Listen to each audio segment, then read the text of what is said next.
Greetings to all.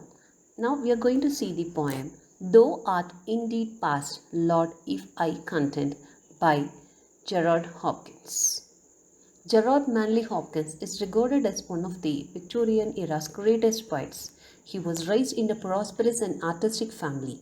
He attended Balliol College, Oxford in 1863, where he studied classics. In 1864, he first read John Henry Newman's book, which discussed the author's reasons for converting to Catholicism. 2 years later, Newman himself received Hopkins into the Roman Catholic Church. He soon decided to become a priest himself, and 1867 he entered a Jesuit novitiate near London. At that time, he promised to write no more unless it were by the wish of my superiors. Hopkins burnt all of the poetry he had written to date and would not write poems again until 1875. Like that itself, he spent 9 years in training at various Jesuit houses throughout England. He was ordained in 1877 and for the next 7 years carried his duties teaching and preaching.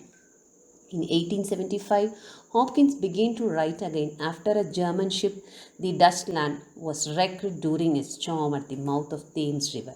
In addition to developing new rhythmic effects, Hopkins was also very interested in ways of rejuvenating poetic language.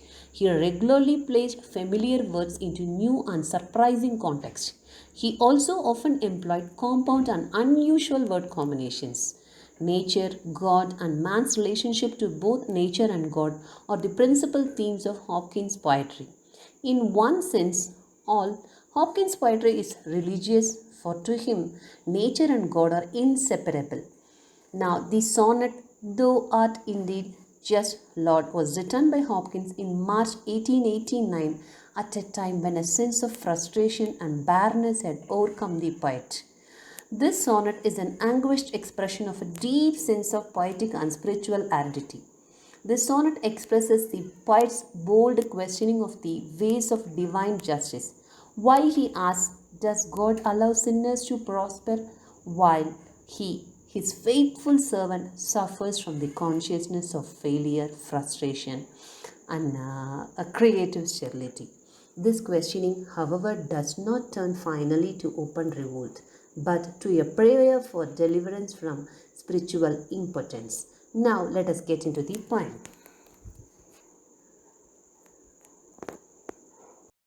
The Latin quotation at the head of the poem has been taken from the Bible, the book of Jeremiah, chapter 12. Its translation in the authorized version is thus: Righteousness art thou, O Lord, when I plead with thee, yet let me talk with thee of thy judgment.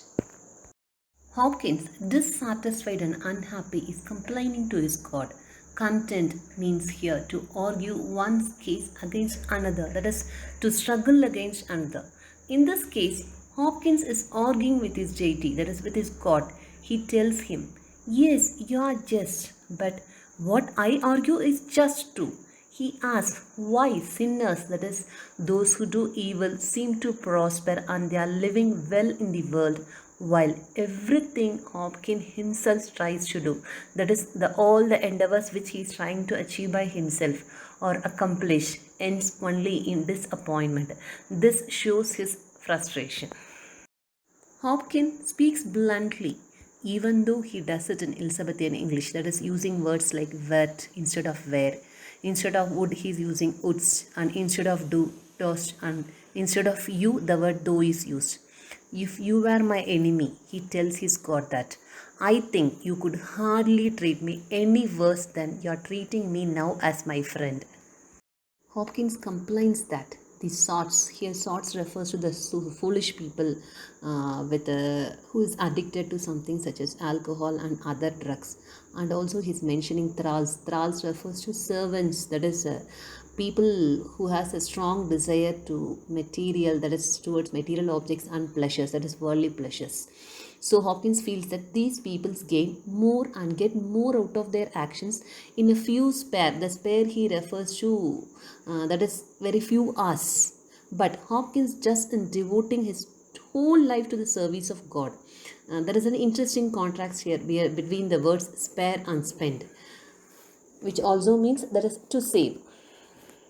Then Hopkins turns his eye to nature, calling his God to look at it and see the contrast between its life and growth and the barren life Hopkins is suffering. The banks, here banks refers to raised areas, waterways and other places, and break refers to thickets means some grasslands. They are leaved out thickly as that is as they'll spring, as they'll come out in spring, and are again laced with fretty chervil. Here the chervil spoken of here is just like a common wild plant which you could see in Britain that will bloom in spring with a lacy open umbels of small white flowers. It is also called cow parsley. So he's comparing his life with the nature. Even the nature is getting blossoming out, it's looking good, it is very greeny, but his life is very dried, that it's very dried, and he's unable to come out. It is spring season, so Hopkins sees that the green plants are growing, the trees leaving out, and birds building nests. But he notes that he does not build, he does not contribute to newness and freshness. He couldn't do anything to, even he couldn't contribute to new life and growth. Instead, he's suffering, he toils and strains like a laboring eunuch to time. He gives birth to nothing and feels his life is slipping away uselessly. He ends his argument, his complaint, with what is essentially a prayer. We can also say that it is not only his feelings and his arguing, but it is a type of prayer which he is giving to God.